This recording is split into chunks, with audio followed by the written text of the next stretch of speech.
I wanted to write and express how deeply moved I was by the story of Charlotte's safe return.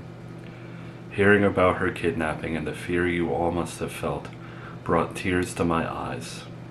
But then, hearing about how she was found safe and sound, it was truly a miracle.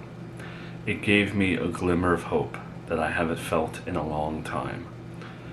You see, my own child, Destin, has been missing for 3 years. Every day is a struggle, a weight of uncertainty and grief that never seems to lift. I've felt lost, adrift, and sometimes, I'll admit, I questioned my faith. I've wondered how something like this could happen. Hearing your story about Charlotte, though, it rekindled something in me. It rekindled the power of prayer and the importance of community. It reminded me that the miracles can happen. It gave me the strength to keep praying, to keep hoping, and to keep searching. Honestly, before hearing about Charlotte, I wasn't sure if I could keep coming to church. The pain was just too much, but your family's story, your vulnerability in sharing such a personal and difficult experience has been a source of comfort and inspiration. It's given me a reason to keep coming back, to be part of a community that understands and supports each other. It's given me a renewed sense of hope. Thank you for sharing your story. Thank you for reminding me that even in the darkest of times, hope can prevail. Please know that your family's experience has touched my life in a profound way.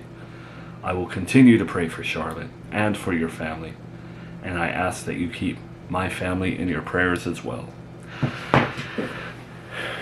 That is just one of the hundreds of letters that we have received about Charlotte and how she has moved to church. She has become a symbol, and they are just dying to hear more, to hear from you. It's a really heartwarming message. It's amazing to me that my little baby daughter, who I don't get to see, inspires so many people without even saying a word. But unfortunately, just like I don't get to see her right now, I don't think anyone else is going to get to see any more of her because of what Miranda is pulling. You know, all of the church's social media channels are monetized. And anytime that we talk about Charlotte, the money that comes in. Speaking of money, did you at least give Miranda the gift card from us? $1,000? I did tell her about the gift card, and I thank you again for that. But just as I had expected, she didn't want any part of it. When I was over and I dropped Charlotte off, though, I left the card there, so she didn't have a choice. What I was going to say about the monetization is that it afforded the church a whole new air conditioning system. Again, that's amazing to me. Charlotte can't even walk. She can't even talk. And yet, she's funding a megachurch. I think you were right about God putting her here for a reason. I just don't know what God's reason is that I don't get to see her at this point. Well, if she's being this difficult, then you might have to consider going to court and getting a custody. Please, I don't want to talk about custody agreements or anything like that. The way I sleep at night, as much as it hurts not to see my daughter, the way I sleep at night is knowing that I'm not hurting Miranda in any way. Even if she's hurting me, I'm keeping her life simple. I'm not taking her to court. I'm not being like her ex-husband. I refuse to be like him. I know there's a way that me and her can work things out. I just don't know why it has to be this way right now. Alright. Well, custody agreements are not the only way that you can handle a very difficult custody situation. I understand that you don't want to strong-arm Miranda, you don't want to be a jerk. And I think our family is trying our best to reverse our image in her eyes.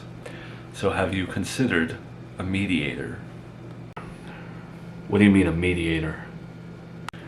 doesn't have to be anyone in the legal world. It doesn't even have to be a lawyer. Lawyers are an option too. But all you do is get a third-party service to sit down between the both of you, so that it's almost like a presidential debate in a way. You have someone there guiding the discussion so that it doesn't get to the point where it got between you both the other day. It's possible. I just don't know right now whether or not she even wants to see me. So I'm letting her cool off. I'm trying to cool off too. And we'll see what happens.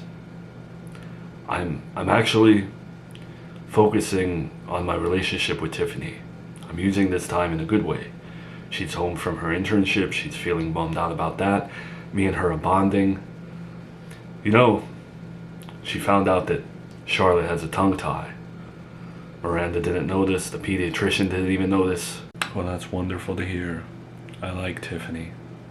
She seems like a very, very smart girl. Got a good head on her shoulders. She's a very smart girl. I'm lucky to have her. That's why, just like I learned over the years attending our church, that you have your blessings and you can always focus on the hard parts of those blessings, or you can just focus on the blessings themselves. And Tiffany is a blessing in my life. So I'm not going to focus on the fact that Miranda is bringing me down about my daughter. I'm going to focus on the woman that loves me, and I love her. You don't have to answer this question, but I'd like to know, just so I can tell how your future with this girl is going to go. Have you considered children with her? Is that something that piques your interest when it comes to her? We spoke about it, yeah, a little bit. We do want to have children one day. We do. You know me, and you know the reason why I did not like Miranda to an extent, and have tried my best to practice taking the high road, but you would, I assume, get married to her before talking about children this time around, correct? Yes. The next time that I have children, I will be married. And if all things go to plan, looks like it would be Tiffany, but I am far away from that. But yeah, I want 3-4 kids with this woman. Well, that's good to hear. I'm glad you're finally on the right path. Please stick to it. Charlotte turning around her image by getting kidnapped, that was a blessing. Because otherwise it would have just been a baby out of wedlock. But now she has brought money, people. She's brought people and a positive message to our church. Hopefully we can keep doing that. In the meantime, if you know any mediators that can mediate the custody stuff with me and Miranda without us having to go to court, give me the information. I'll see if that's a viable option the next time I talk to Miranda. I'm just hoping she gets that tongue tie taken care of. Of course.